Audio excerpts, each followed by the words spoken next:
नमस्कार दोस्तों, लोक शिक्षण संचालनालय रायपुर के द्वारा सहायक शिक्षक पदों पर लिखित भर्ती परीक्षा का आवेदन प्रारंभ हो गया है। बहुत लंबे समय से अभ्यर्थी जिसका वेट कर रहे थे, अब सहायक शिक्षक के पदों पर लिखित भर्ती परीक्षा की आवेदन प्रारंभ कर दी गई है। यह भर्ती परीक्षा जो सीजी व्यापम के माध्यम से जारी कर दी गई है। सीजी व्यापम का अब नाम जो है CGSSB, जो पूर्व नाम के साथ व्यापम के मर्ज किया गया था, मतलब पहले नाम व्यापम था लेकिन अब उसे CGSSB के नाम से जाना जाएगा। यह आदेश जारी किया गया है 24/7/2026 को सहायक शिक्षक पदों पे लिखित भर्ती परीक्षा 2026 में ऑनलाइन करने के संबंध में प्रेस विज्ञप्ति निकाली गई है। तो हम देखेंगे विस्तृत जानकारी, इसमें किस किस बिंदुओं पे चर्चा होनी की जा सकती है, समस्त चीज़ों पे बात करेंगे। वीडियो में अंत तक बने रहिएगा। इसमें भर्तियों से लेके वर्गवार रिक्तियां और सिलेबस, मतलब सारे चीज़ों पे बात की जाती हैं। यदि आप इसका कंप्लीट वीडियो देख लेते हैं तो आपको किसी और का वीडियो या फिर किसी भी प्रकार का डाउट इसमें नहीं रहेगा। चैनल पर नए हैं या चैनल को सब्सक्राइब नहीं किया है, चैनल को सब्सक्राइब जरूर कर दीजिएगा, क्योंकि इसमें टाइम टू टाइम सभी नोटिफिकेशन अपडेट किए ही जाते हैं। तो देखते हैं कि किस प्रकार का ये समस्त रिक्तियाँ होने वाली हैं।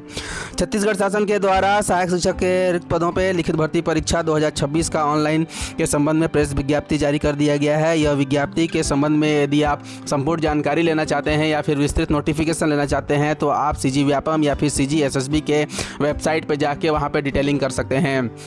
इसमें स्पष्ट रूप से बोला गया है कि अभ्यर्थी को ऑनलाइन करने की जो प्रारंभिक तिथि है वो 24/7/2026 शुक्रवार से प्रारंभ होगी। ऑनलाइन भरने की अंतिम तिथि 21/8/2026 शाम 5 बजे तक ही वैध रहेगा। आप कभी भी ये ना देखें कि रात्रि 12 बजे तक यह वैलिड रहेगा, क्योंकि स्पष्ट रूप से इसमें टाइमिंग दिया जाता है, 5 बजे तक ही वैध रहेगा। त्रुटि सुधार के लिए 22/8/2026 से लेकर 24/8/2026 शाम 5 बजे तक यह वैध रहेगा।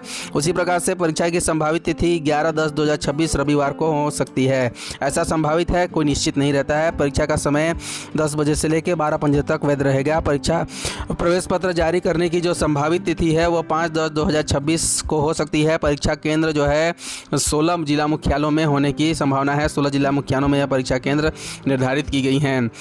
उसी प्रकार से अभ्यर्थी यदि ऑनलाइन आवेदन करते हैं और आवेदन करने के बाद परीक्षा में सम्मिलित हो जाते हैं, परीक्षा में सम्मिलित होने के बाद ही उनको जो जितनी भी परीक्षा फीस लगी हुई है उसे रिटर्न कर दिया जाता है। एक चीज़ आप ध्यान रखिएगा कि ऑनलाइन आवेदन उसी खाता से भुगतान करिएगा जिस खाता से कटौती होगी, उसी खाता में पैसा फीस की राशि वापस आएगी। इसमें स्पष्ट रूप से बोला गया है कि परीक्षा शुल्क का भुगतान ऑनलाइन पद्धति से किया जाएगा। छत्तीसगढ़ शासन के नियमानुसार छत्तीसगढ़ राज्य के स्थानीय निवासी अभ्यर्थी परीक्षा में यदि उपस्थित होते हैं तो उनका परीक्षा शुल्क वापस कर दिया जाएगा। परीक्षा शुल्क उसी बैंक खाते में वापस किया जाएगा जिस बैंक खाता में अभ्यर्थी ने ऑनलाइन आवेदन परीक्षा शुल्क का भुगतान किया है। यानी आप चॉइस सेंटर से भुगतान करते हैं तो याद रखिएगा कि पैसा उसी के खाते में जाएगा, इसीलिए कटौती अपने खाते से करिएगा। इसमें रिक्तियों का जो विवरण दिया गया है, सहायक शिक्षक की भर्ती जो है E और T संवर्ग के पदों पे की जानी है।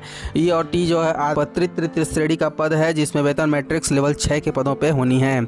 उसी प्रकार से इसमें जिलेवार रिक्तियों का विवरण दिया गया है। हम देखेंगे कि सहायक शिक्षक E संवर्ग और राजपत्रित तृतीय श्रेणी जिसका वेतन मैट्रिक्स लेवल 6 है, इसमें जिलेवार रिक्तियों का विवरण हम देखेंगे। वीडियो लंबा होगा लेकिन जानकारी महत्वपूर्ण है, इसीलिए समस्त रिक्तियों के विवरण के लिए आप इस चैनल के डिस्क्रिप्शन बॉक्स में इस PDF को ध्यान से देख लीजिएगा, क्योंकि इसमें सभी जिलों को कवर करने पे वीडियो बहुत लंबा हो सकता है। तो हम टोटल देखेंगे कि किस प्रकार की जिलेवार रिक्तियां होने वाली हैं। बलौदाबाजार भाटापारा में टोटल जो है 80 पदों पे भर्ती निकली है। उसी प्रकार रायपुर में 70 पदों पे, महासमुंद में 65 पदों पे और दुर्ग में 80 पदों पे यह भर्ती निकाली गई है। दुर्ग में 80 पदों पे है। इसके बाद हम देखेंगे कि बालोद में 50 पदों पे भर्ती है, बेमेतरा में 70 पदों पे भर्ती है, राजनांदगांव में 70 पदों पे भर्ती है, कबीरधाम में 70 पदों पे भर्ती है, जांजगीर चांपा में 70, मुंगेली में 70, रायगढ़ में 20, बिलासपुर में 80। कुल मिला के जो इस संवर्ग की कुल रिक्तियाँ जिलेवार रिक्तियाँ जो हैं वो 795 पदों पे यह भर्ती निकाली गई है। 795 पदों पे भर्ती इस संवर्ग में निकाली गई है। जिलेवार अपने अपने ज़िले में आरक्षण की सारी रिक्तियाँ आप देख लीजिएगा कि ST SC OBC और जनरल महिलाओं के लिए आरक्षण, भूतपूर्व सैनिकों के लिए आरक्षण इस वीडियो में विस्तृत रूप से दिया गया है। इसका PDF लिंक मेरे डिस्क्रिप्शन बॉक्स में है, वहां से आप इसकी संपूर्ण जानकारी देख सकते हैं। उसी प्रकार से सहायक शिक्षक T संवर्ग और राजपत्रित तृतीय श्रेणी वेतन मैट्रिक्स लेवल 6 में हम देखते हैं कि T संवर्ग में किन किन जिलों को सम्मिलित किया गया है और उनकी टोटल रिक्तियाँ किस प्रकार से होने वाली है। हम इसमें टी संवर्ग में बस्तर में है 125 पद, बीजापुर में है 105 पद, दंतेवाड़ा में है 50 पद, कोंडा गांव में है 100 पद, कांकेर में है 100 पद, नारायणपुर में है 100 पद, सुकमा में है 100 पद, सरगुजा में है 100 पद। इस प्रकार से सूरजपुर में है 50 पद, बलरामपुर रामानुजगंज में है 100 पद, कोरिया में है 100 पद, जसपुर में है 150 पद, कोरबा में है 100 पद, रायगढ़ में है 100 पद, गरियाबंद में है 97 पद और बालोद में है 20 पद। कुल मिला के 1497 पदों पर यह भर्ती निकाली गई है। मतलब इस संवर्ग में अगर हम देखें तो इस संवर्ग में टोटल 795 पदों पर भर्ती हो रही है। उसी प्रकार से टी संवर्ग में टोटल जो है 1497 पदों पर भर्ती निकाली गई है।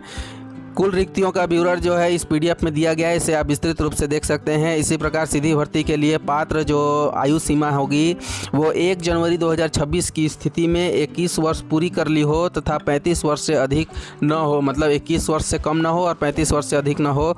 लेकिन छत्तीसगढ़ के अनुसूचित जातियों, अनुसूचित जनजातियों, अन्य पिछड़ा वर्ग, गैर क्रीमी लेयर का हो तो उच्चतर आयु सीमा में अधिकतम 5 वर्ष तक शिथिलनीय होगा।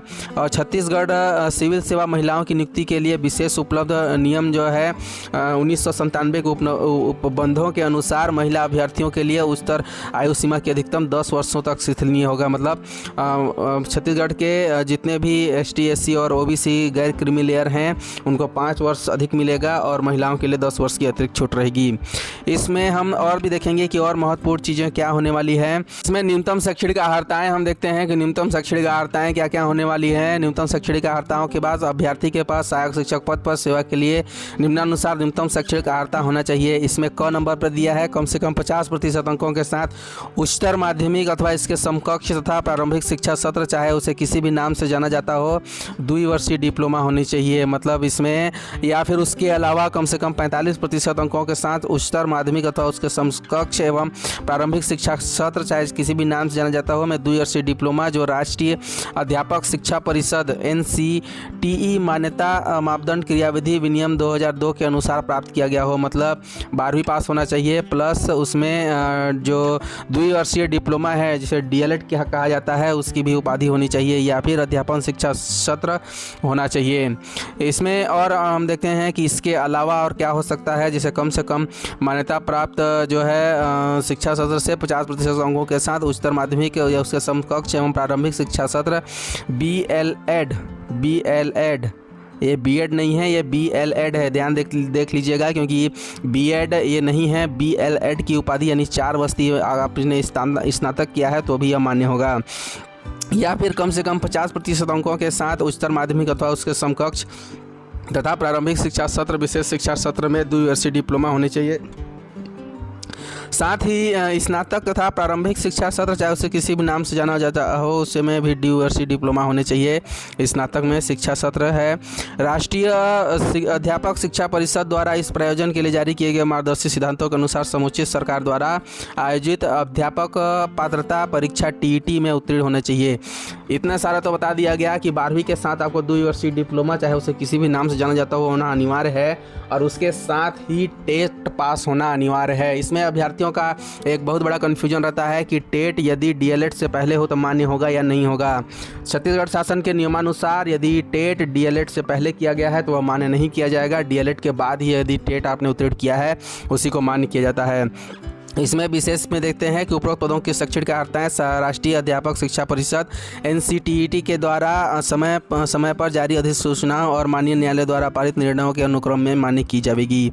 निहरताएं को आप देख लीजिएगा क्योंकि इसमें सभी विज्ञापन में एक ही निहरताएं रहती हैं, तो इससे संबंध में महत्वपूर्ण जानकारियाँ दी गई हैं। पदों के आरक्षण मतलब समस्त चीज़ें इस वीडियो में दी गई हैं। अधिक जानकारी के लिए आप CG व्यापम के वेबसाइट पर भी जा सकते हैं। इसमें हम देखते हैं कि परीक्षा अवधि जो है प्रथम में प्रत्येक व्यक्ति की परीक्षा अवधि 3 वर्ष की कालावधि के लिए परीक्षा अवधि पर नियुक्त किया जाएगा। कार्य असंतोष पर पाया जाता है तो परीक्षा अवधि में नियोक्ता प्राधिकारी द्वारा अधिकतम 1 वर्ष की अवधि में वृद्धि की जा सकती है। उसके बाद आप में वृद्धि की कोई भी मान्य नहीं होंगे, 3 वर्षों तक यह मान्य रहता है। इसमें हम देखते हैं कि और महत्वपूर्ण चीज़ें जो हैं वे हैं, क्योंकि वीडियो बहुत लंबा हो सकता है। अब देखते हैं कि सहायक शिक्षक भर्ती परीक्षा में जो पाठ्यक्रम आएंगे वो कुल 100 अंकों का का होगा, जिसमें हिंदी के 15 अंक, अंग्रेजी के 10 अंक, गणित के 15 अंक, पर्यावरण अध्ययन के 10 अंक। भाग बी जो है इसमें बाल विकास एवं शिक्षा शास्त्र है, जिसके 15 अंक आवेंगे। भाग स जो है सामान्य मानसिक योग्यता, जिसमें 15 अंक दिए जाएंगे। कंप्यूटर शिक्षा में 5 अंक दिए जाएंगे। सामान्य ज्ञान में 15 अंक दिए जाएंगे। कुल मिला के 100 अंकों का यह प्रश्न पत्र होगा। मतलब एक सभी कालखंड इसमें दिए गए हैं कि कौन कौन से इसमें सब्जेक्ट आने वाले हैं, विषय वस्तु हैं, इनके टोटल मार्क्स क्या हैं। यहाँ पे जो भाग ए है शिक्षा पाठ्यक्रम जो है, टोटल सिलेबस जो है इसमें दिया गया है, इसका आप अध्ययन कर लीजिएगा, क्योंकि इसकी जो मेन कर्णिका है उसमें हमने बता दिया कि विषयवार कितने कितने अंक आने हैं, इसका आप अध्ययन कर लीजिएगा। इसका PDF लिंक मेरे डिस्क्रिप्शन बॉक्स में दे दिया गया है, वहाँ से आप इसे डाउनलोड करके सिलेबस के अनुसार इसकी तैयारी कर सकते हैं। तो और अधिक जानकारी के लिए आप छत्तीसगढ़ के CG व्यापम के वेबसाइट में जाकर इस PDF को भी डाउनलोड कर सकते हैं, वहाँ भी इसकी रिक्तियाँ दी गई हैं। वीडियो इन्फॉर्मेटिव लगी हो तो चैनल को सब्सक्राइब जरूर कर दीजिएगा, क्योंकि इसमें टाइम टू टाइम सभी नोटिफिकेशन अपडेट किए ही जाते हैं। तो मिलते हैं ऐसे ही नए नोटिफिकेशन, विज्ञापन और एक अच्छी सी जानकारियों के साथ।